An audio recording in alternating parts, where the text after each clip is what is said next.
This is Duke University. So we're going to get started because we want to, this is very of the moment topic, and we have some great people to talk about it, so we want to take advantage of the time. My name is Robin Kirk. I'm the co-chair of the Duke Human Rights Center at the Franklin Humanities Institute. And one of the things that brings me to this discussion is last year I did a research project with a bunch of students on how history is told at Duke. And we, with the idea towards doing a report for the Duke community on what we have and what we should have. And that's going to be released in April when the alumni come back. The 50th year of their graduation from Duke, the 1968 alumni are coming back in April, and that was the year of the silent vigil. If you remember, that was the largest demonstration ever on Duke's campus, so those alumni will be back. And we're going to be releasing our report on the state of history telling at Duke and what we think history should be, how history should be told at Duke. So that's kind of my into this. And I wanted to say, if anyone's interested, I have the original letter from the University Archives on why Robert E. Lee was in the chapel, kind of the decision-making process behind that, as well as the data my students created, the data they collected on where monuments are and where plaques are and stuff like that on Duke campus and who they are of. So just to give you a sense of what the state of play is on campus. So just if you're interested in any of that, just come up here after the panel and come up and get them. So I'm very pleased to be able to introduce our panelists today. David Graham, who's a staff writer for The Atlantic since 2011, where he covers U.S. politics and global news. He's also written about Charlottesville and written about this issue in general, about the Durham Confederate Monument as well. So he's coming from a journalistic perspective, also a Duke grad. I can be so bold. Martha Jones is, Blair is next from the Department of History at North Carolina State University.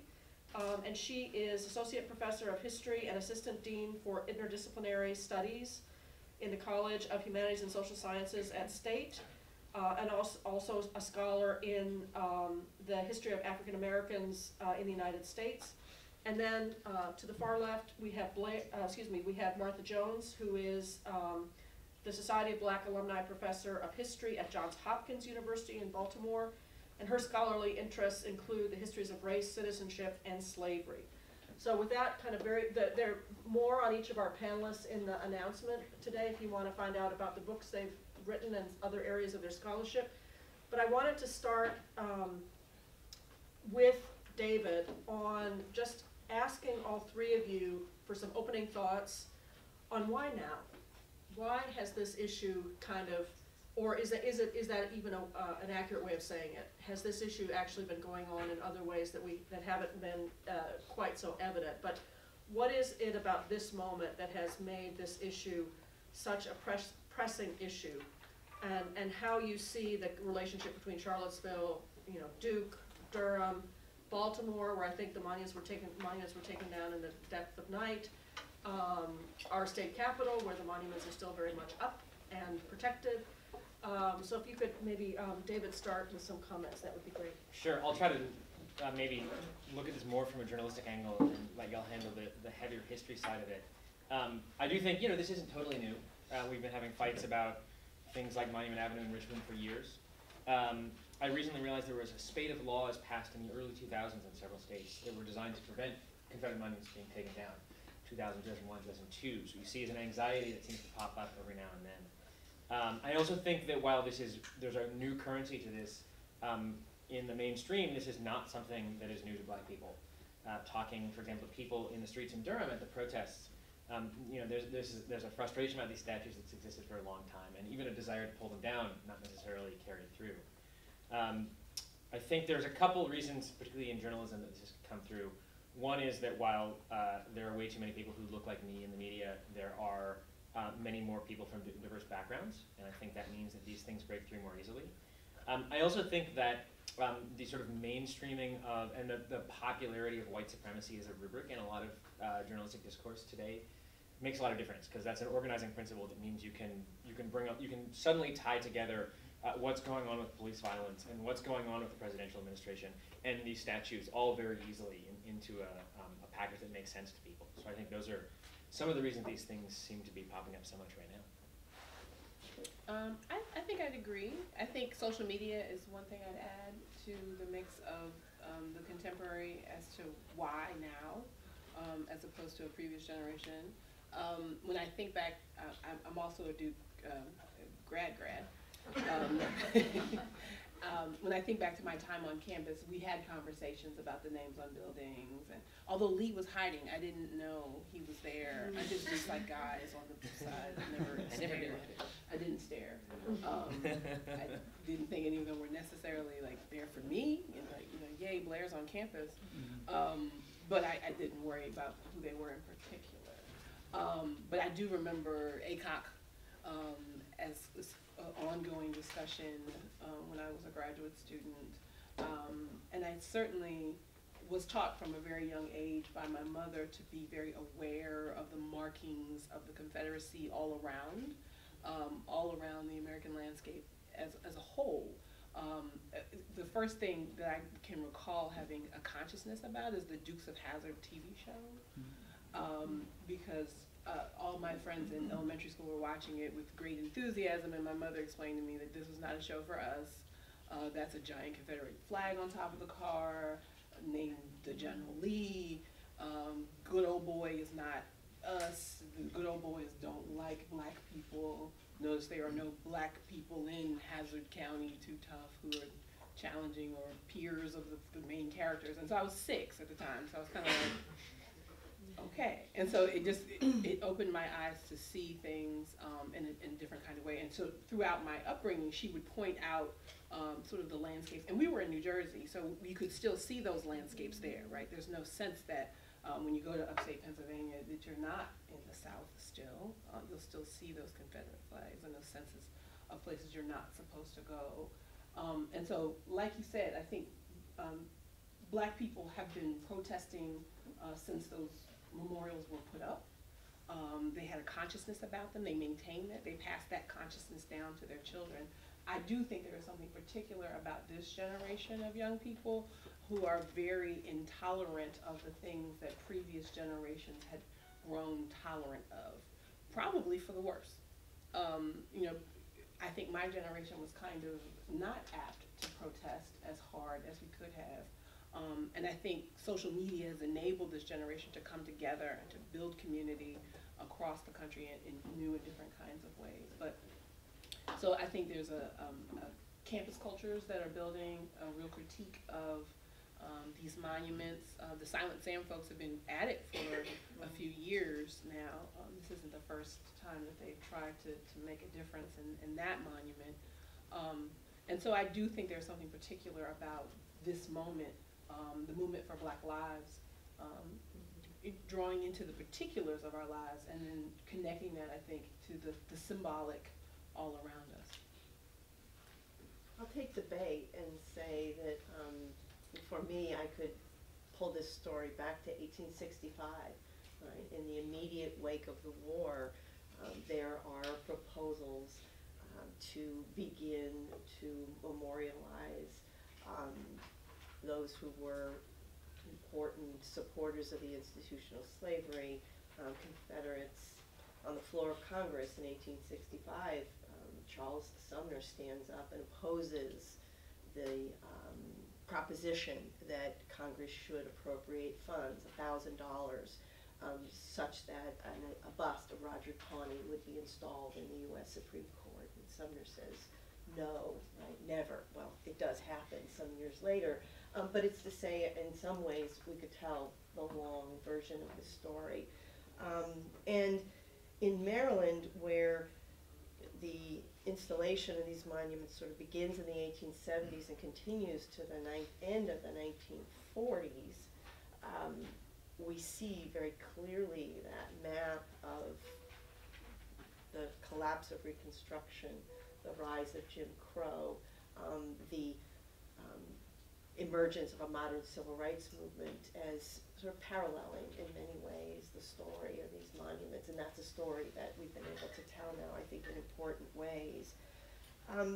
in Baltimore in particular, this question gets new life tragically in the wake of the massacre in South Carolina, in Charleston. And the city council takes up again this question of the monuments, of their meaning, and the mayor commissions a study. And I think it's one of the important things for me in thinking about these two cases, is that while Baltimore in some ways got picked up as the under cover of night story, what you were really seeing was the tail end of a 2-year plus process that moved its way through very painstakingly through the city council and a special commission, and then the mayor pulled the trigger right after Charlottesville. But there had been a long, relatively long civic engagement around this question in Baltimore, and we mostly have seen the tail end of that. And just to add, I think the Baltimore case is very interesting in that you're pointing out that there's a history and there's an order to that process.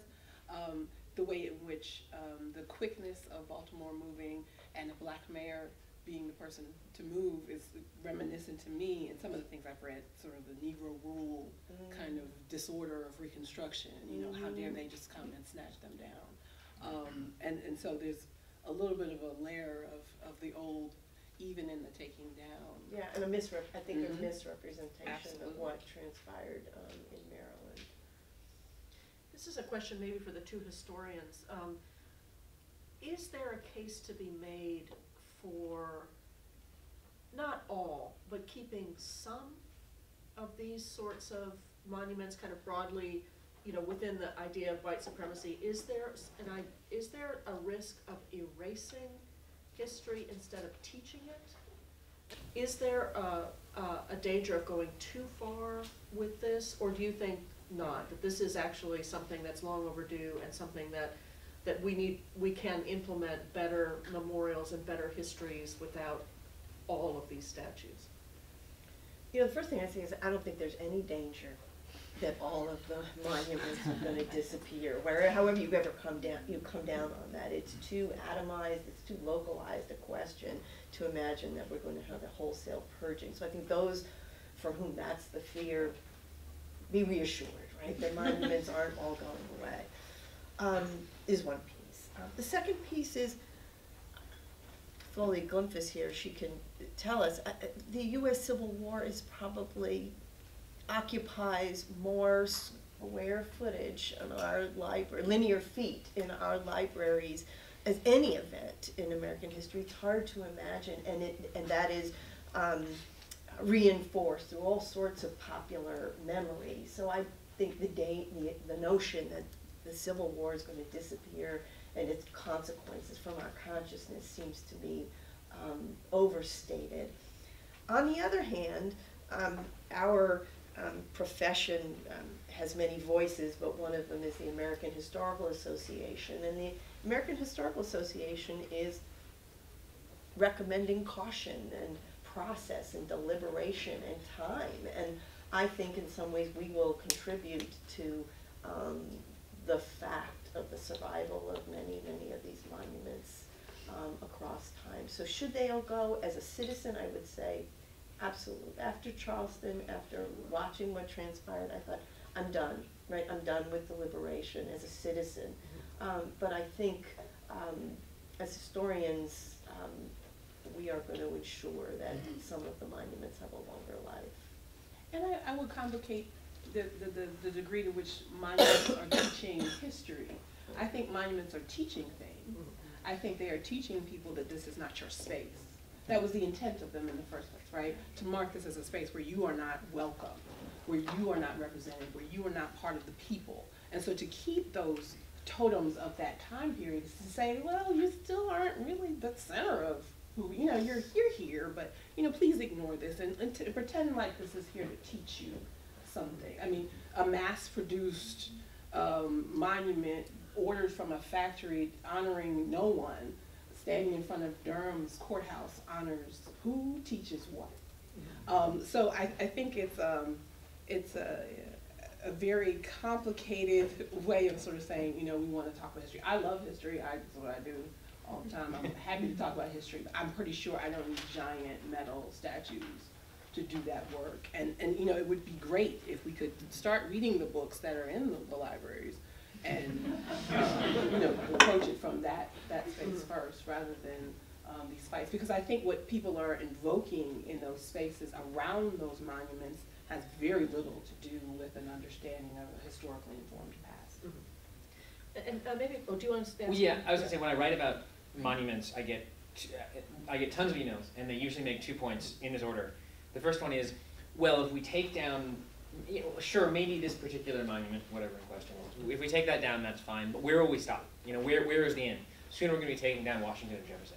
And we saw Trump espousing this, but this is all over the place. And I think that slippery slope argument is a canard, but it's a really powerful one that people really buy into. And so you get people who say that they understand the case against Confederate monuments, but they are really concerned about that erasure thing. So I think it's important to engage with that idea. The other thing they say then, farther down in the email, because I think they know that if they start off this way, I will quit reading, then they start telling about how the Civil War wasn't actually about slavery, and it was actually about states' rights, or it was actually about economics. And I think one problem with these monuments is, while at the higher education level, those ideas are clearly discredited, all too often at the popular level, and in lower schooling, you still get, sort of states' rights narrative, or a little bit of slavery and a little bit of states' rights. And so I think they help to encourage that sort of sense in the general population below higher education. Can I just, I think the slippery slope piece has been perhaps discredited in many minds because we heard it most forcefully from President Trump. But I'm thinking a lot about the slippery slope because I think, in fact, and I come back to the Baltimore example because Roger Taney's likeness, who's a Supreme Court justice, was not a Confederate, in fact remained loyal to the Union and sat on the Supreme Court nearly through the end of the war. Taney comes down in Baltimore as part of this purge of monuments. I think there are complicated Confederate reasons why you might do that, but he's not a Confederate figure. And so I think already the gate is open, however that metaphor works. And I'm not sure, though, again, the American Historical Association has said, right, there's no logical connection between the purging of Confederate monuments and monuments to Jefferson and Washington and Taney, and why not? I'd like to ask. I'm not convinced that we aren't at least haven't opened the door to a much broader rethinking of monuments from the remote past and the recent past, and do we think that's a healthy thing? Do we think it's time for that sort of conversation or not, I think is a question, but I don't buy the notion that we're just going to draw a line around some strict notion of Confederate monuments and be done. And I'm less afraid of the slippery slope, I guess, than some of your readers. Well, it sounds like you might be welcoming a little bit of the slippery slope. Well, I think it's here, right? I mean, we, as a cultural matter, who could contain it, right? Who could regulate the ways in which Americans are going to take these examples and this moment and then extrapolate from it to look at their own public square, to look at their own town green, and to look at the names on buildings and et cetera, and think and rethink those things. I mean, I think that the door is open. Pandora's box, is that the metaphor, right? It's on, right? And I don't think we're going to be able to contain that by prescribing that, and there will be a range of political processes that will determine sort of which gets traction and by what means. And I, for one, don't see a bright line between a Confederate general and Roger Taney and Thomas Jefferson. I don't see that. I think they all invite a lot of the same rethinking about who we think we are and what kind of lessons we're trying to teach by the way in which we decorate our national landscape. I think you bring this up, Martha, and I wanted to throw it to David to talk about these political processes. If you could comment from a journalistic, more political perspective, how do you see this shaking out politically in North Carolina or in some of the other states that you're following? I think North Carolina is a great example of this. a trend that across the South, most states in the South have these laws that prevent changes to these monuments. So, you know, in Durham, the commissioners now say, well, we would have liked to have taken this monument down, but we didn't have an option to do that. And in fact, they're using the fact that the district attorney is suggesting he's going to be more lenient in prosecuting the people who tore the statue down because, as he put it, they had no legitimate outlet through politics to deal with it. State legislatures have passed these laws that prevent any kind of tampering, depending on the law. So, you know, you can't, in North Carolina, you can't take down a statue permanently without the legislature's approval. Some states have historical commissions. Some just don't offer really any process at all. These laws were passed mostly in a wave in the early 2000s and then again in the last 4 or 5 years. And so you have, I think, an interesting chafing of localities. I mean, the point that we're not going to take all of them down is exactly right. If you go out to Alamance County, no one's talking about taking down the statue in front of the courthouse in Graham. The question is what you get in a city like Durham, where the populace is much more liberal and much less favorably inclined to these statues, and then you have states that are preventing them from doing what they want to do. And I think those are interesting tensions, and that tends to push people toward guerrilla solutions like pulling down statues at night.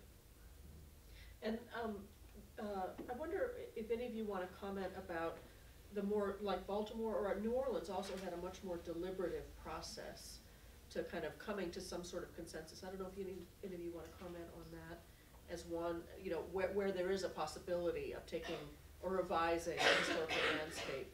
Is that happening elsewhere right now that you think is worth looking at, like a process that's actually, it's not this kind of guerrilla process, but a different sort of political process? Well, I'll commend to the people who are really interested in the subject the report that comes out of the commission in Baltimore, which is a 2-year process. It includes public hearings, it includes the testimony of a range of experts. It includes its own careful research into the history of the monuments, which in many places is not as well known as it might be. It's a profoundly persuasive democratic document, if I could use that word, right? It reflects a kind of deliberative community-wide process. And it's the last bit, which is the removal that we see. What is the challenge of that? Well, there's no given, right, as to what the result of that process will be in any given jurisdiction, right? If you get as far as a commission and a process and deliberation, there's going to be debate. There are going to be two sides, as there are in Baltimore and probably would be anywhere in the country.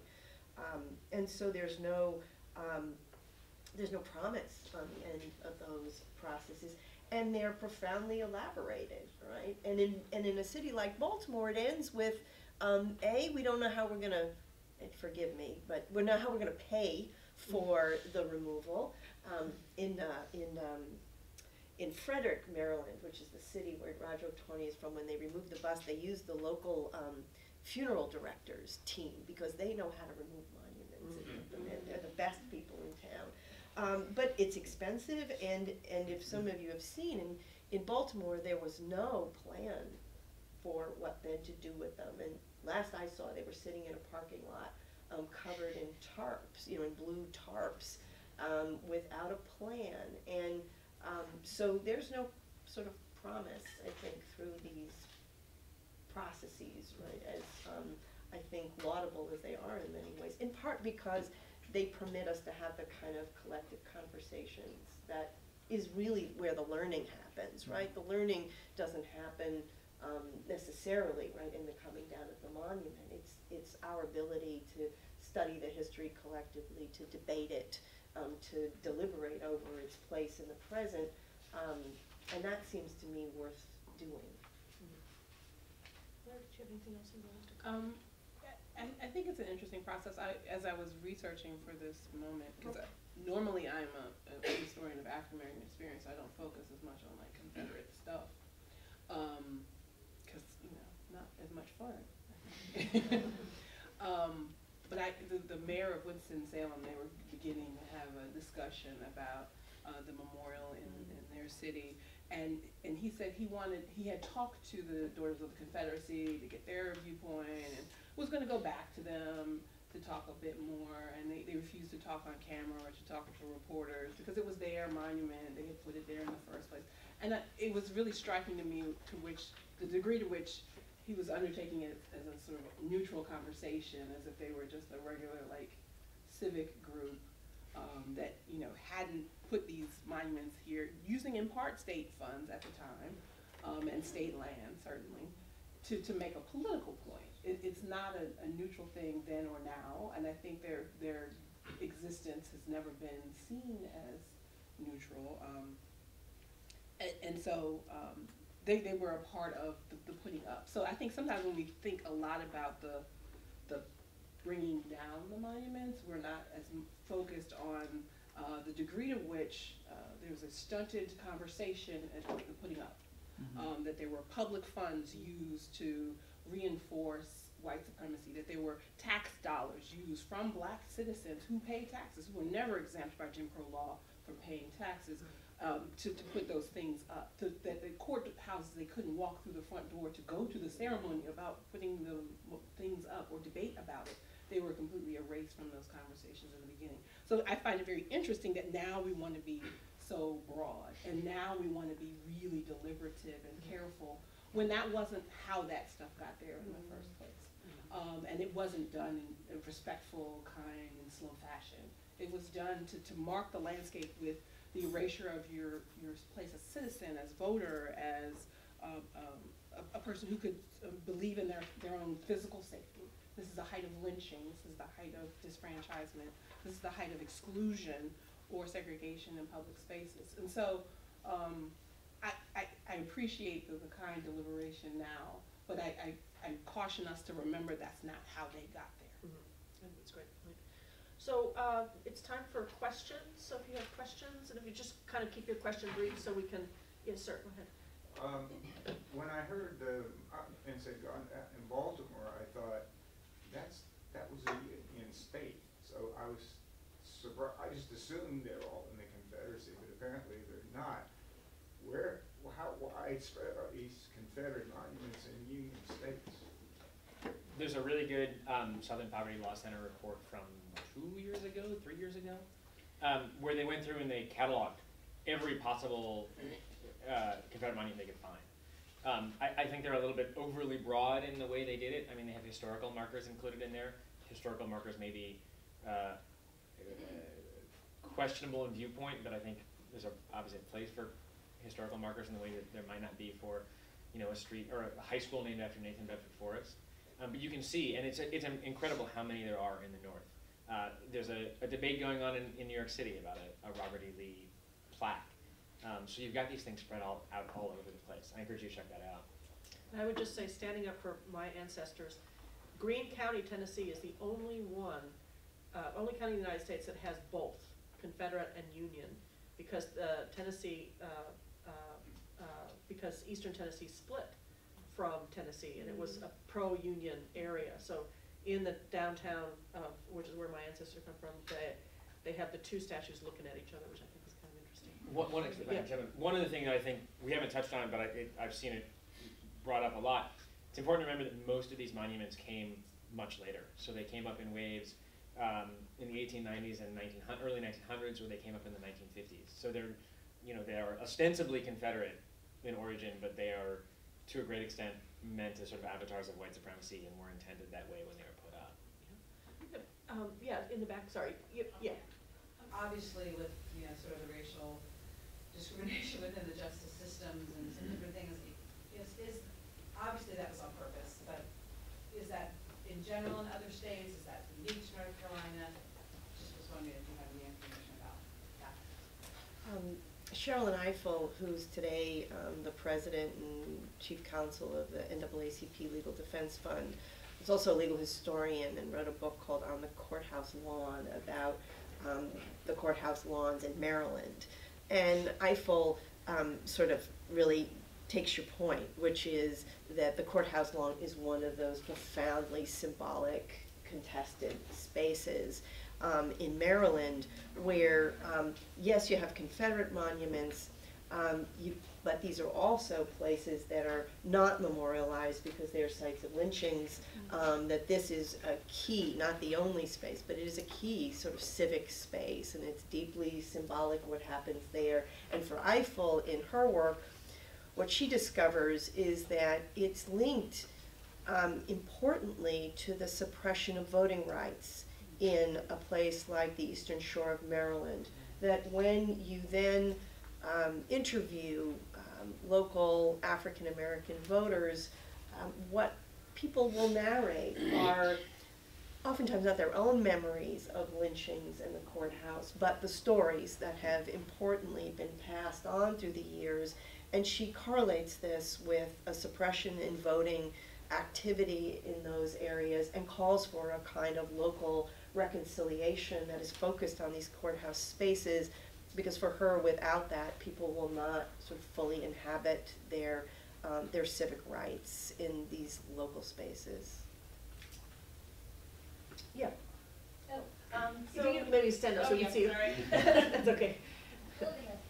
So actually it's kind of more of a statement, but I used to live in Baltimore in Mount Vernon. I went to Peabody, where the tonic statue sits right in front of the square. So I walk past it every day going to school, and when it was removed, a lot of my colleagues and people who are there now didn't know what that statue was or what it was about, because for those who are not familiar with that part of Baltimore, it's a really historic neighborhood, and there are lots of statues there. It's near the first George Washington monument, so there's a lot of stuff going on there, so it's kind of just ingrained in the fabric. It's like, oh yes, that's another statue. There are a whole bunch of statues in this area, of course, and when it was removed, it caused a lot of people to really sort of think and reevaluate the spaces that they were walking by every day. And so I'm really all for encouraging, I guess, a little bit of that slippery slope, if anything, just to raise awareness of the things that have kind of sunk into the background that may just be more than a really sort of overt Confederate monument, say, in front of a courthouse or in a more sort of civic public square. Thank you. Yeah. Two things. The first is kind of more a comment that I find it useful when engaging with people who might say, you know, oh, but this monument was erected, you know, in the memory of people who were killed. How could you take it down? You know, first of all, referencing the year that it was erected, and most of the time that's, you know, late Reconstruction or the rise of Jim Crow, but also looking at, you know, the exact context of some of these monuments at the local level, these dedication ceremonies, and like the text of the speeches that people you know, shared, and there was parades where girls were dressed up as the 13 states, and just like, you know, the white supremacy that just shines through. I think that kind of helps share that message with people who might not be able to grasp it as instantly. And my next point is more a question for the panel. You know, thinking about you know, the narrative of racial difference that these monuments sustain in our landscape, and then how we dismantle them, and a truth and reconciliation process. Does that truth-telling become less powerful when we, you know, in situations like Durham, when the monument comes down without any political process and, you know, communal discussion about what it represents, and also political recognition of the role that the state has played in its, you know, maintenance? I mean, was that what we were getting ready to do? Like, I don't know. Yeah. Because the state legislature passed this sort of blanket law, like you can't take anything down. And so I don't think Durham or North Carolina communities feel very empowered in the process of taking down memorials in public-owned lands, because the conversation's already been cut off. by a legislature that's not interested in a conversation. So as much as I don't, I think laws are a fine thing if laws are written in a way that stunt the ability of individual local communities to make decisions about the landscape of their town and their city, then who shut the conversation down? And so I think that I'd love to see a process by which we talk about what these monuments have meant and have people really discuss the history and think it through. I think that sounds great, but I think North Carolina is in large part prevented from doing that. Yeah, I would say that it's interesting because also the truth and reconciliation processes in other countries, South Africa being one, Chile being another, have really addressed the issues of monuments, and they've created a whole new kind of architecture of remembering other things. So this is, in a way, the United States is way behind in this kind of thinking. Yeah. I've got a two-part question, maybe. So the first is about the statute itself that the state legislature had passed. I have not read it. I've not read it. And so I don't pose the question if you have read it. Does that have any process? So you have. No. So anybody? Have you, David? Have you read it? Yeah. So does it? So what I've read in the papers seems to indicate that it allows some review, some ask or approval of removal, as opposed to you can never move it. It's a little bit unclear. There's reference to the State Historical Commission, but it's not clear what the process is through which that works. But you can appeal either to the commission or to the legislature, and then they can approve or deny. Right. So I don't believe there's been any case where they have approved anything to this point. Right. And So in the silent sand conversation, the silent sand is a little bit different since it's state property. yeah, but no, this is Right. Well, yeah, and that The holds whole for thing all about of these state because property. Privately, a monument on private land, anyone can do what they want. But Yeah, like like it's Duke removing Robert E. Lee. right, Yeah, it's anything on public land, whether it's state university or. So the Durham one and the Chapel Hill one are equal in the eyes of the law in terms, not necessarily in their origins or what they are, but and certainly in So I guess that's I guess I just wanted to clarify that there does seem to be some. No, but when the chancellor process. was entering into a process about a conversation, she said, "I am told we cannot take it down by law. That has to be some kind of emergency for me to be able to take it down, and so I have no means by which to do so." Right, So she's citing to do so law. without going through some kind of legislative process. But they went through that legislative process first. Like I think if they were interested in conversation, passing a law saying, here in this unclear way, you can come beg us and we might think about it. Like I don't think that's. But it's certainly I don't true think in that's theory. process. I guess my only I'm a lawyer. Me So either. I believe at some She is. level in the rule of law being a good thing, but also believe that when laws are not appropriate, they should be, there should be civil disobedience, and there should be something that happens in order to change the law, and the kinds of things that happen in Durham are one way to get that process of changing the laws to happen.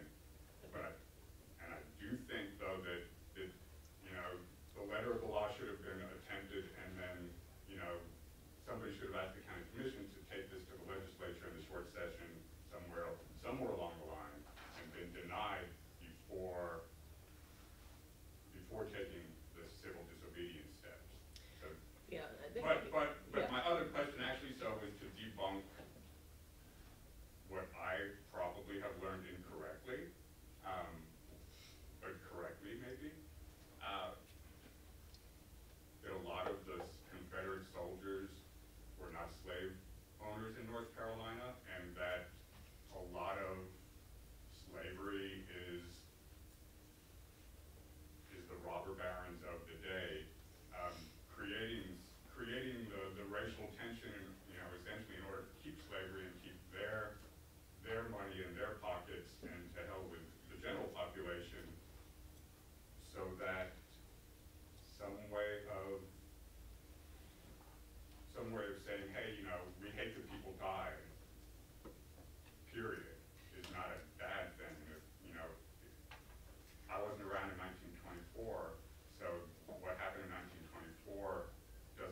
So I think that.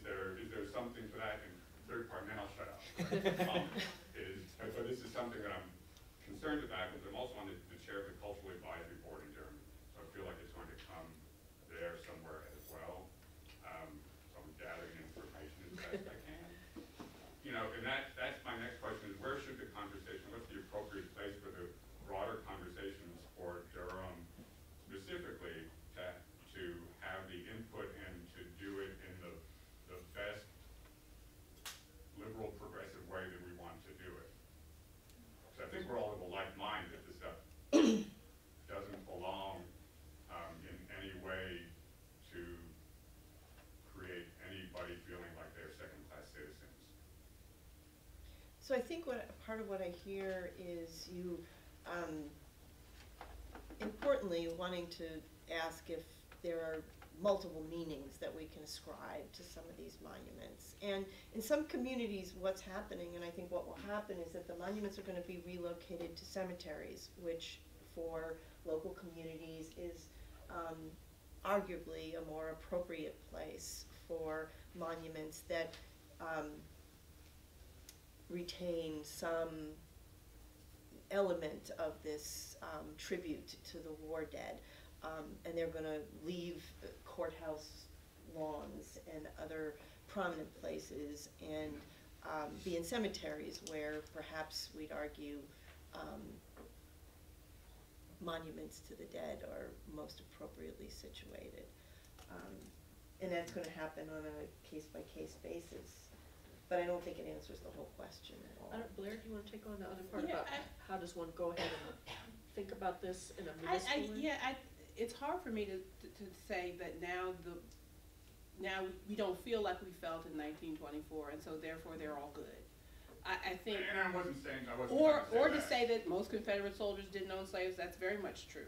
But they were willing to die for a cause that would erase the liberty of millions of people, and didn't serve them well. Didn't serve them economically. Because they were duped by. Well, I mean, there are ways in which we all sort of fall for fictions, right? So I'm not saying that this was a particularly good or bad assumption to make. It was one that they made, and I don't think the memorials were there to honor the everyday young person who didn't own slaves and was disempowered by enslavement to be honored. They were put up by industrialists and robber barons of their day to tell black people to shut up, to be in fear. Julian Carr gave a speech about beating a woman after he returned from the war on Franklin Street, a black woman. He said he beat her dress to shreds, I assume her flesh to shreds, because she had insulted a white woman. So there's a violence that undergirds where these things come from. And for me, that violence is still visible.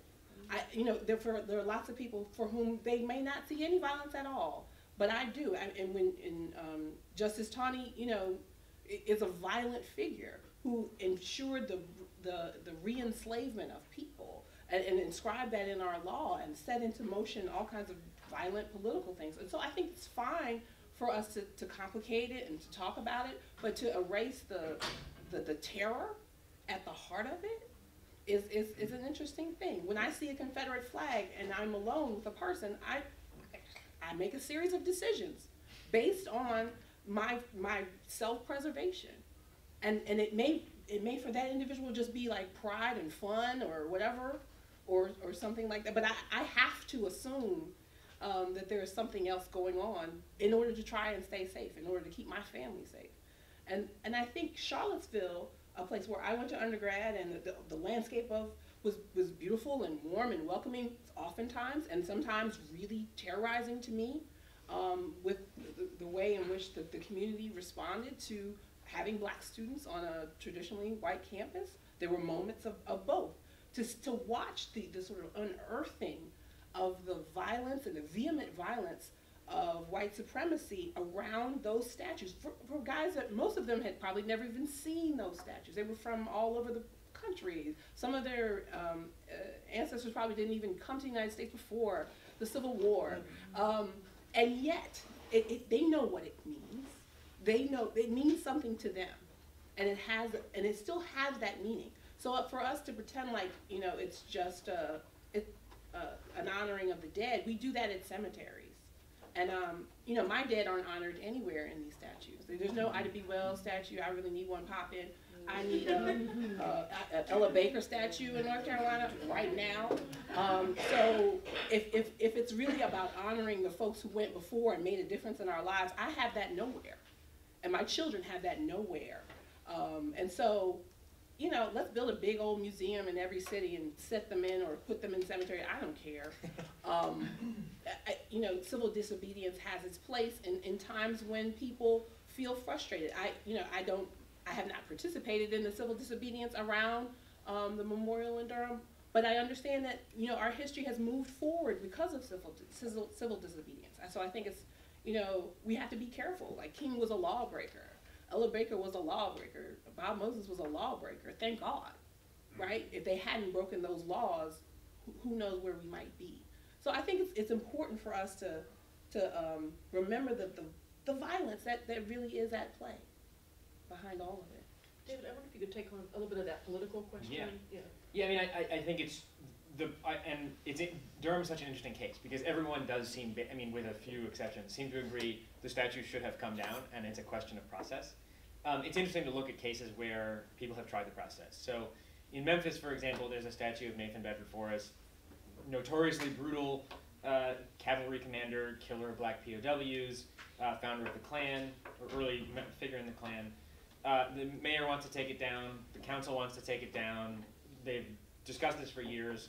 The State Historical Commission keeps blocking them. They keep going back and trying to find new avenues. The State Historical Commission has zero interest in allowing them to take it down, which is interesting because at the same time you have the governor saying that a bust of Forrest should be removed from the state capitol. So there's a recognition that these things are not really acceptable, but not really willingness to let Memphis, which by the way is a majority black city, take down the statue. In Birmingham, which is 75% black, there's a statue that the mayor would like to take down. Again, mayor, council, been a democratic process, people agree. Mayor went to the state, mayor, you know, wants to remove it, and in the meantime put up a partition around it. The state promptly sued him and the city for doing this, saying that it broke the law by obstructing the monument. As he pointed out to me, he can't go through the historical process because Alabama passed this law in May, I think. It establishes a commission that will look at it, but the commission hasn't met yet. So there's no way for Birmingham to follow the law, he says. He would like to follow the law. He simply cannot. So, you know, even where there's ostensibly a process, there's not really effectively a process. The other thing I'd say on the question of sort of, you know, honoring the war dead, if you've never been to the name of the cemetery up on Chapel Hill Street, why am I blanking? The big Chapel Hill Street. The one opposite Playmakers, the one. No, the one Yeah. Maplewood. If you go to the Confederate plot there, it is awesome in the sort of biblical sense of awe-inspiring. I mean, it's really impressive. There's a gun and there are monuments and I mean there's serious, you know, people are honoring the war dead there.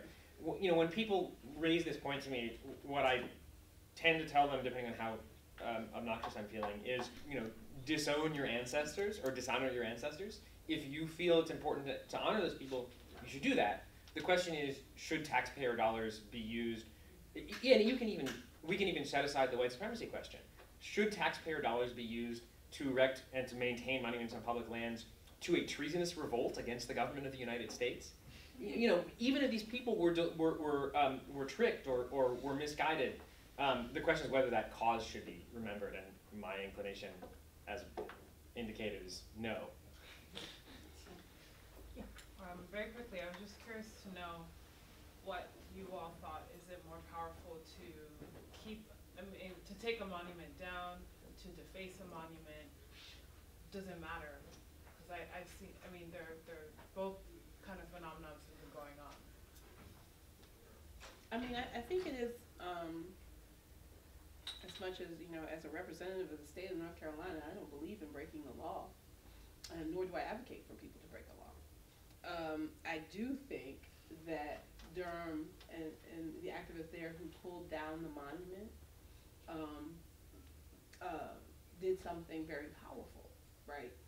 Instantly trending on Twitter nationally, creating a whole nother conversation. I think spurring in part, you know, in response to Charlottesville, there was an action of people who were outraged by the monuments. And so as much as breaking the law is breaking the law, it did what civil disobedience is intended to do, which is start a conversation that draws other people into the debate about what it means. And so I think it's caused other cities to say, okay, oh, do we want that? Or do we want a process? Or do we want our lawmakers to stand up to the state legislatures that are refusing to let them do it? Or what do we want to do? And so as opposed to the previous, almost 100 or 100 years, depending on what monument you're discussing, where we just sat there and, said that's unfortunate if we felt that way. I think at least there is a conversation started. Some of these monuments have historic meaning, and there's art historians who worked exhaustively on sort of knowing what the monuments themselves are. So Silas Sandberg, as an example, is a monument of historic art significance. So it would be unfortunate for people who are deeply invested in art history and the history of these monuments to see it all twisted up and bent up the way the mass-produced Durham courthouse one was.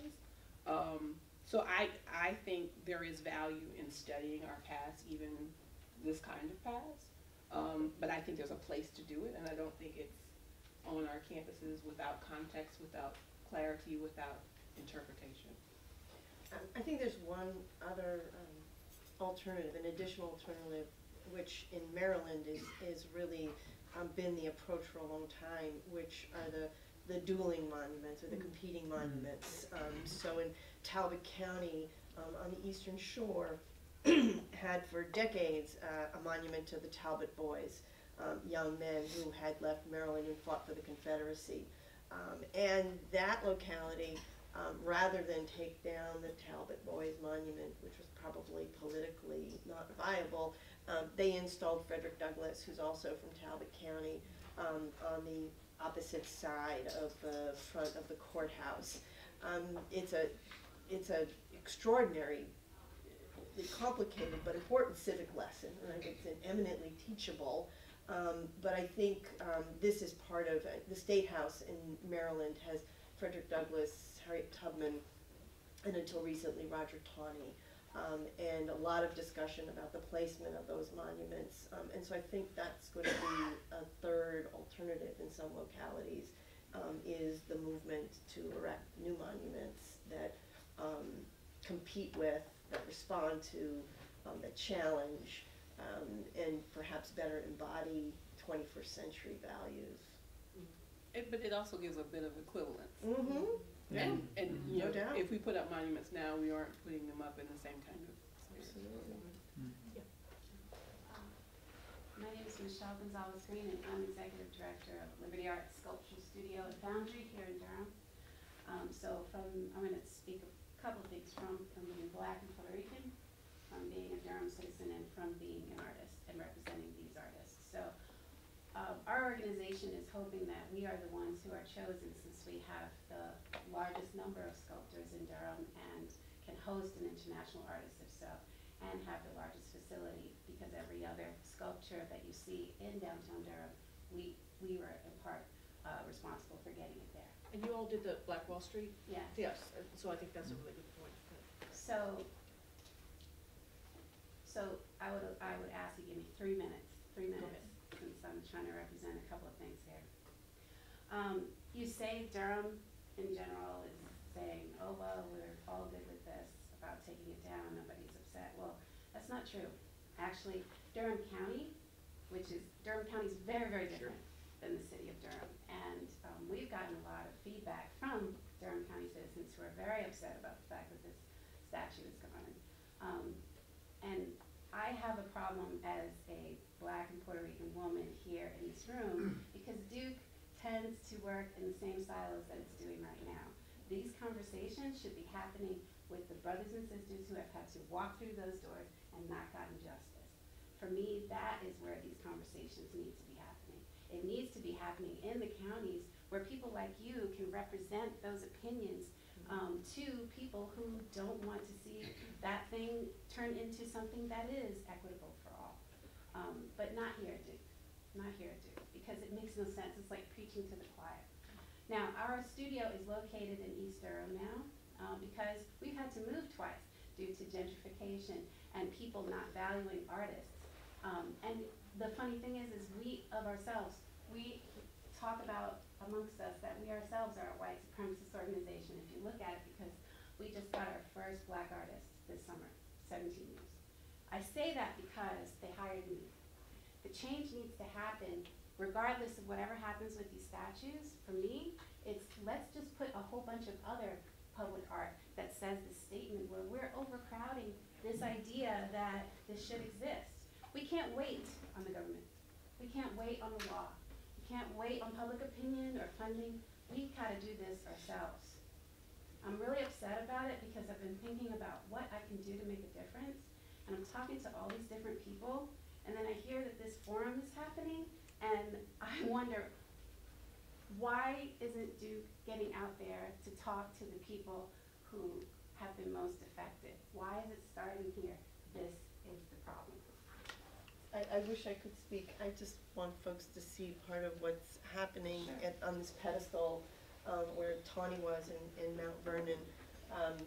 And it's become this site for, I don't know quite what you call it, pop-up doesn't seem like the right word, right? But people kind of spontaneously, but I think very deliberately coming back to the site and reclaiming it and remarking it in a range of interesting ways.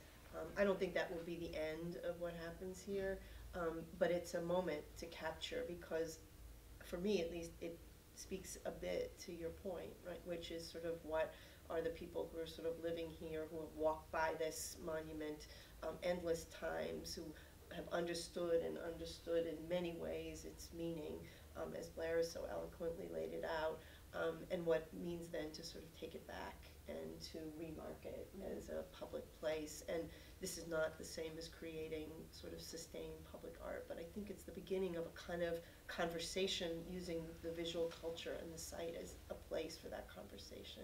Artists are going to do that anyway. We've been doing it all this time. What I'm talking about is I think there's long-standing. I think there's a I hear you and I agree with you. I'm a Durhamite. I live in Durham on purpose. I came here to go to Duke and I've stayed here and I have a family here and a church here and a community here. So I hear you on Duke as Tower and hidden spaces. I mean, even coming up here, you know, I'm like exactly like, you know, Duke is sweating. Trying to find no, Duke is infamous for not marking the building so that people who don't go to school here don't know where they are. Right. That was true in '95, it's true today, and they're even better at it. And so there very much so is a siloing of conversations. Howsoever, I do think it's important to have these conversations in this space too, yes. And I think it's important to have those conversations in the community. So my and Duke is not where? good at the both, right? Yeah, Duke is not excelled historically at both. And so I'll apologize on behalf of Duke. I haven't now write my check, but I'll apologize on behalf of Duke's, you know, historic inability to have those kinds of real reach out conversations. There's a lot of systemic boundaries, walls, literal walls, that prevent Duke from doing better on those kinds of things. And so, you know, conversations about gentrification, about what's happening in East Durham, about what the community looks like, about downtown. I just took my girlfriend who went to grad school with me on a tour. I was like, girl, let's see these Mercedes sitting in places that were, you know, all black, now behind big stockade fences with cameras. So there's a lot of things happening in Durham around that courthouse space. And the assumption that we're all progressive and that whatever progressive might mean and however we might define that would all be the same thing is you know, a mistake. To know the complexities of what Durham is facing, both symbolized in this one moment, but you know, writ large on the city and the county. I think the actions of the sheriff have been very interesting. The sheriff doesn't represent the city, he represents the county. And his statement that day that I am from here and this is what I'm going to do, and the things he's charged have been very interesting, and I think a response that is colored by that inside-outside thing. So I take great pride in living in a very Black place. I really enjoy that, you know, there's not that many places in the world where I could live where my children would be so included and feel so represented and feel so at home. There's a Black mayor and a Black police commissioner and a Black. I like that. But there's also, you can't erase those layers. And you can't erase the disempowerment that still comes from the state legislature and the county and those kinds of things. So I hear you. I think we have time for one more question. Any final? Yeah. Thank you. I think there's some of both sharing the frustration, and I'm sorry I missed your name, this woman here was just sharing, and also underscoring a bit, Dr. Kelley, one of the points you made about there not being a process at the beginning. So I think there's a point that I want to make about, informed by the text I just got, that DACA was just ended, right? Someone just made a decision.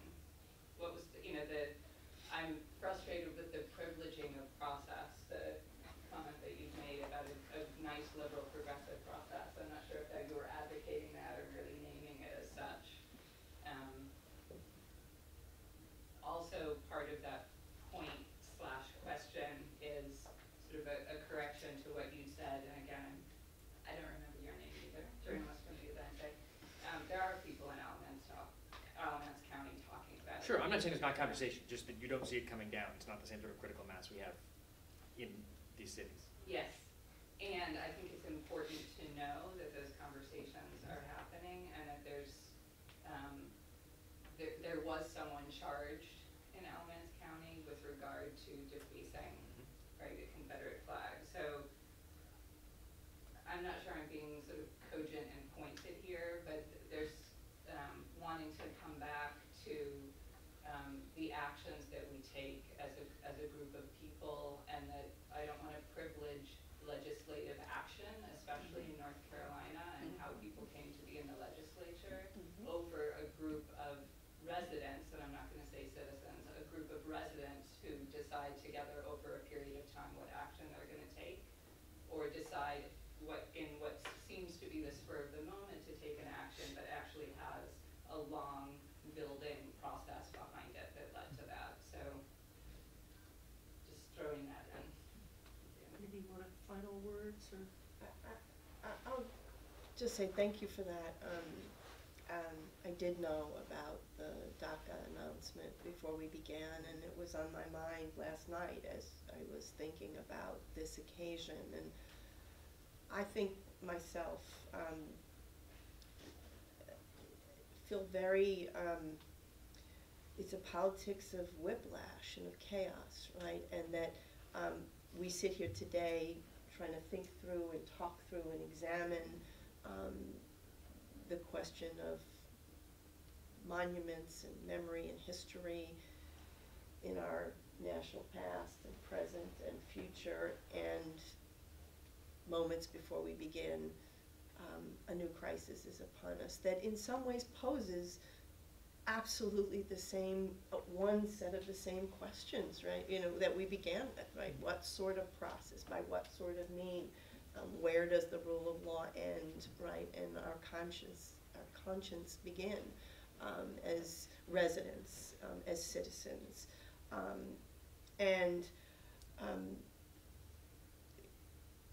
I'm very glad for this conversation, and yet I feel deeply challenged by the way in which now my neck has been yanked, and we'll walk out of the room and I won't be able to think very much about the monuments, and I will watch as your community, I'm a visitor today, right? I'll watch as your community does and does not sort of sustain this conversation about the monuments in Durham and throughout the state, when it appears in a matter of weeks there will be federal immigration agents coming for our loved ones, our families, our friends, our neighbors, our children.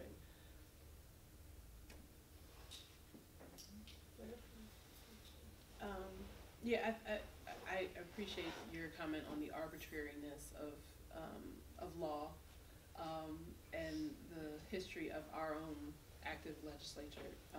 The courts themselves commented on our maps and how gerrymandered they are. Our legislature is a result of the 2010 vote, where hardly a majority, far from a majority of people voted for that legislature, and then they created even more gerrymandered maps, and now they represent us, even though they do not represent the majority of people's will in the state. And I think it's important for us to render visible the layers of complexity, you know, because I think oftentimes we're wanting to do the right thing and do things in good order, and be respectful of all sides.